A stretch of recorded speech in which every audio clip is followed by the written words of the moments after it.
Welcome back to Lucha Libre Mechanic Productions. Today we got a 2017 Chevy Silverado with a 5.3 engine. We're going to do an oil change, clean the PCV valve. We're going to change the air filter, the cabin filter, and we're going to clean the mass airflow sensor. But before we get started, go ahead and suplex that like button and body slam that subscribe. Let's get going. Follow me. All right, this is what we got. We got our oil catch pan right here. And we have 2 gallons of AMSOIL's Best Signature Series. This is full synthetic. That truck does require 0.20 weight, but we're going to go with 5.30 to provide extra protection and increase viscosity. Also, yes, we have 2 gallons. I got an extra one. This truck tends to use about half a quart every 10,000 miles. We got our Wix filter, oil filter right there. We're going to change out that PCV valve for a GM genuine parts PCV valve, and also we got the mass airflow sensor right there that has been proven to add 4 to 10 horsepower after you clean the mass airflow sensor. And in this box, we got the cabin air filter and the engine air filter. Let's get going. All right, the first thing I'm gonna do is lift up the dipstick. I'm not gonna remove it, I'm just gonna lift it up, and I'm gonna undo the oil fill port. I'm not gonna take the cap off, it's gonna open it up and place it on top to allow some ventilation. All right, now I'm going to loosen up the oil drain plug, and I am going to point out where it sits. For the truck is that way, and that is the oil pan right there. There is the bolt, and here is your filter. This truck was just running. We let it sit for about 30 minutes, and we're going to drain the oil. This is your oil catch pan right here. Make sure that you open up that vent and place it right underneath, which is right there. Be very careful when you do this. Do not get burned. Doesn't feel good. And watch that drop of that oil. If it's windy outside, it is windy out here today, that oil is going to shift as it begins to pour out, so be very careful.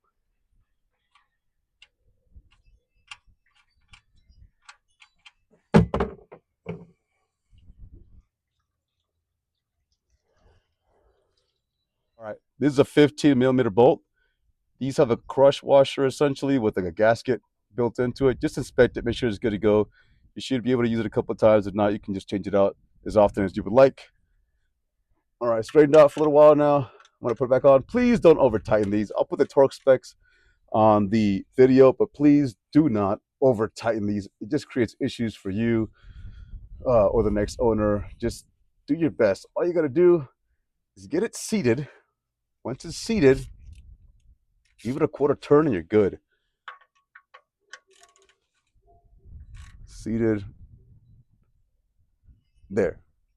Without resistance, quarter turn, I'm done. That's all you gotta do for that. Next piece is to get the oil filter, which is right here. I like cleaning this up, that way I can monitor it in case there's any seeps or any leaks later on. All right, here's your filter. Again, make sure your vent is open up on your oil catch pan. And it's gonna be warm, so be aware of that. All right, this is not very tight. That's perfect. These should never be tight. These honestly only require anywhere from a half a turn to a 3/4 turn. That should be it. That's why it's really important for the gasket on top of the oil filter to be lubricated before you put it on.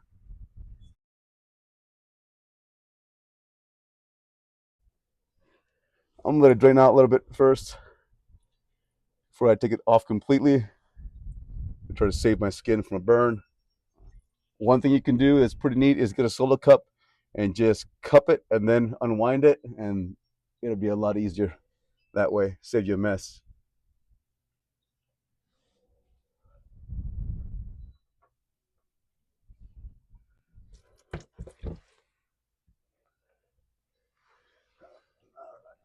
Okay, here's one thing we're gonna do, try to get a good shot of this, is when you get your filter, make sure that gasket right there is still in position on the filter itself and not stuck into the engine block up there.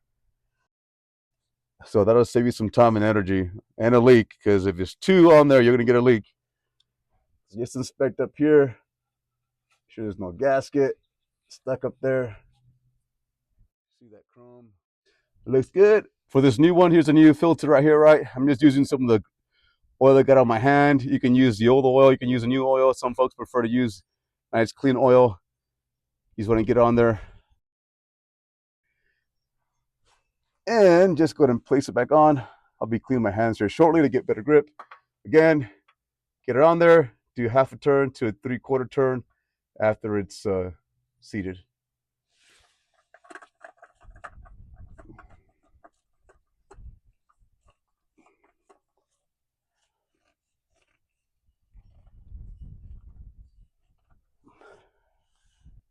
Okay, I'm seated.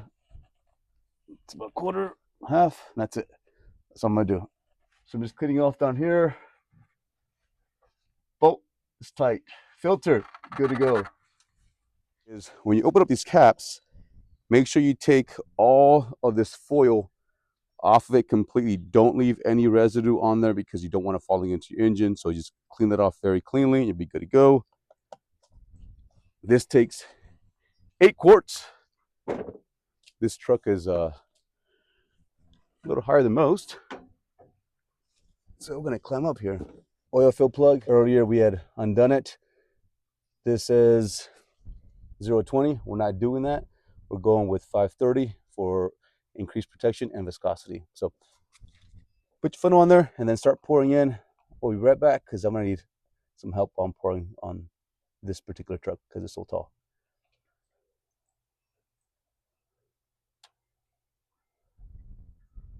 That tells with me.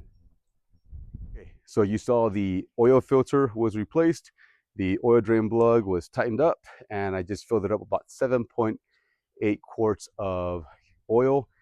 You want to be careful, never overfill it. Check it. You'll be good to go. Much easier to add a little bit of oil versus having to extract oil.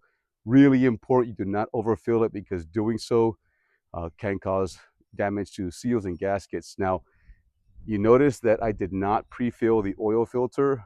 I filled it up with the 7.8 quarts of oil and then ran the truck for about 2 minutes. Now all the oil is settling. Once it's done settling, I'm gonna check it one last time. All right, next up is the mass airflow sensor or MAF. It's right here, connected right next to your airbox. You need a T15 Torx right there. This would be 2 of those. One there, and then one on the other side. Be careful not to lose these. They are small. So what we're going to do is remove the whole thing. That way we can clean it and spray it with the CRC cleaner to restore some horsepower. All right, both of those are out. Now you're going to see it come right out. There it is. That's your mass airflow sensor. You don't want to touch those sensors in there at all. That's what we'll be cleaning. 2 ways you can do this. You can clean it in here and let the stuff just drip down after you spray it into the engine bay. I prefer to remove it. So this red tab right here, it's gonna pop it up. Set that. Be careful, these things are super brittle.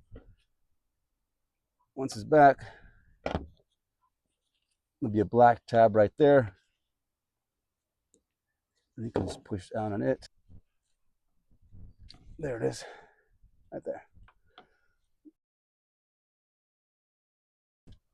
Come with me. We got our CRC cleaner right here for our mass airflow sensor. Again, those 2 sensors right there. Shake it up. Start spraying it.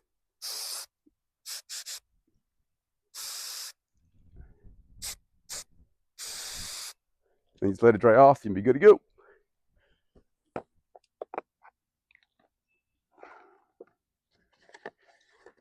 Put it in here for now. Coming over.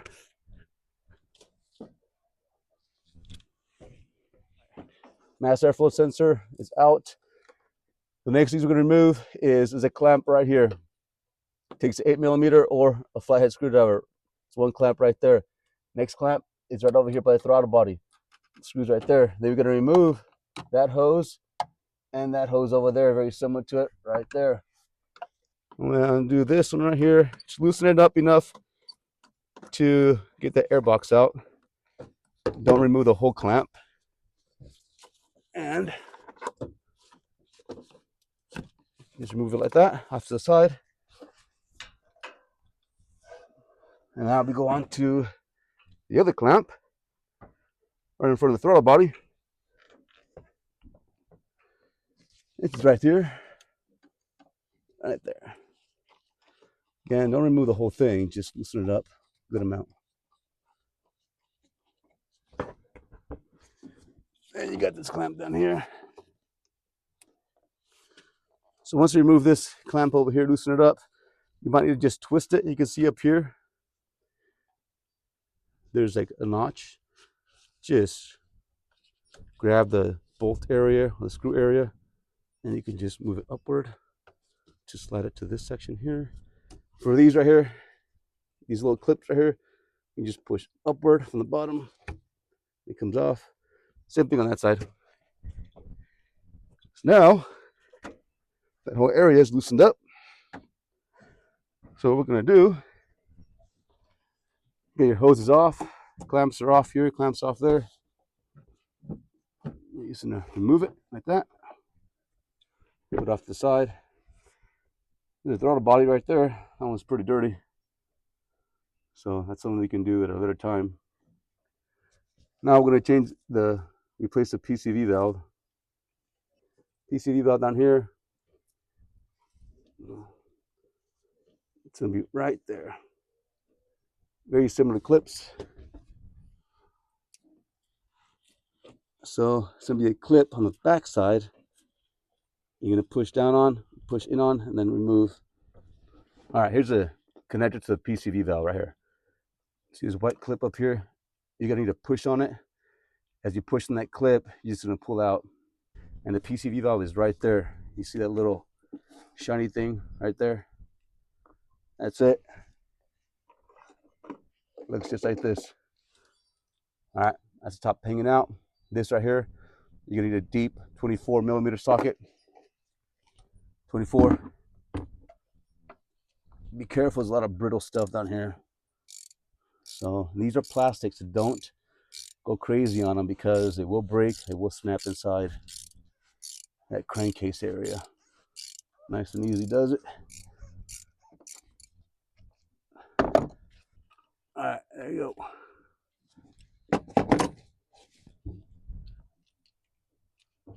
There it is.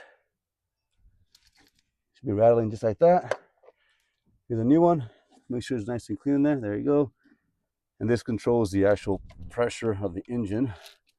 And you'll see some residue of oil in there. That's perfectly normal. Move some of these wires aside. Get it in there. Thread it by hand. Let's get it started. Once you have a good grasp on it, and you're sure you're not cross-threading, good to go.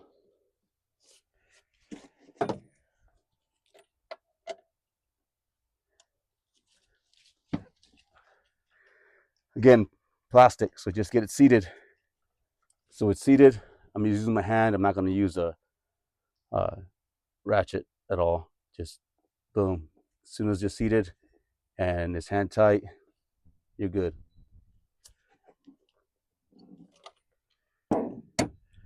This just slide back on to the top of it, down here. There it is. Seated. Tug it. Stays in there, you're good. All right, now suspect everything else, make sure nothing else came apart. All right, that's in. That's good. That's good. That's good. All right. Let's go on to the next project. We're going to remove this air box. Four bolts, 1, 2, 3, and that one's broken, but you normally have 4. 8 millimeter bolts, or just a flat or a Phillips works just fine. All right, so remove all those. All right, bolts are off. There we go. There's the air filter right there. Now, a lot of this will just seem really loose because of all that stuff we took off. Okay, there's the air filter. You can replace these every 15 to 30,000 miles. I'm pretty aggressive with mine. I check it at least every oil change and then tap them out at a minimum and then replace them. In this case, we're going to replace them because we got a pretty good deal on them. Look at here. your air box right here. And make sure you get all that crud out of there before you put the new filter on. New filter, there it is. Put it on top. As you mess around in here, make sure that you're not disturbing anything that shouldn't be. So your lines, all these lines, make sure they're all where they need to be. Make sure it's nice and flush. There we go. Here's your cover. Get it back on top. Then get your bolts back on. You should have 4. Get an 8mm or Phillips or a flathead. All right, I'll put these on right now.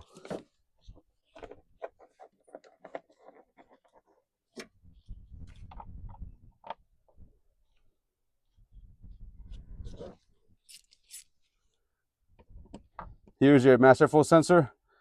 We'll go ahead and put this back inside and then secure it with your 2 15 Torx little bolts.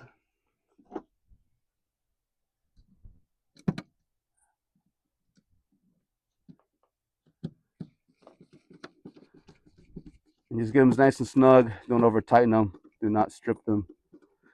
Always be careful with the MAF. It is pretty sensitive. That helps control, regulate your fuel to air ratio.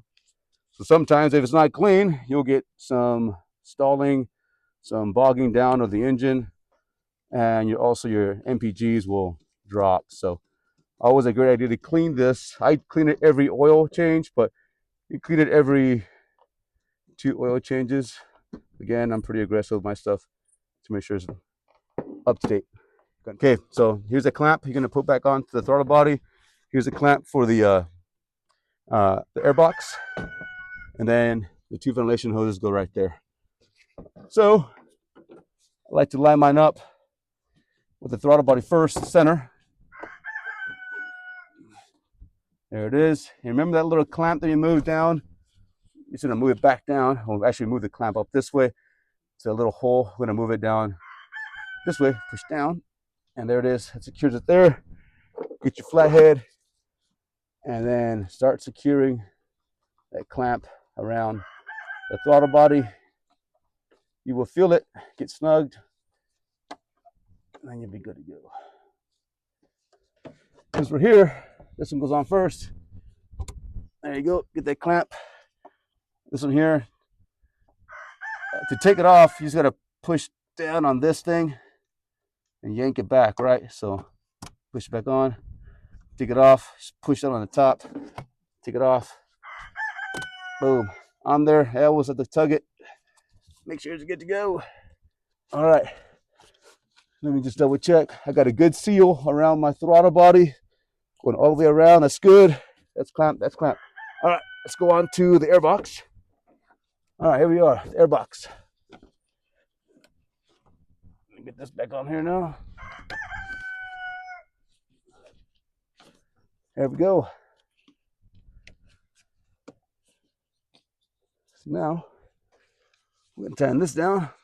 I just checked around the whole collar to make sure I had a good seal, and I do. Nice and tight. Don't overdo it.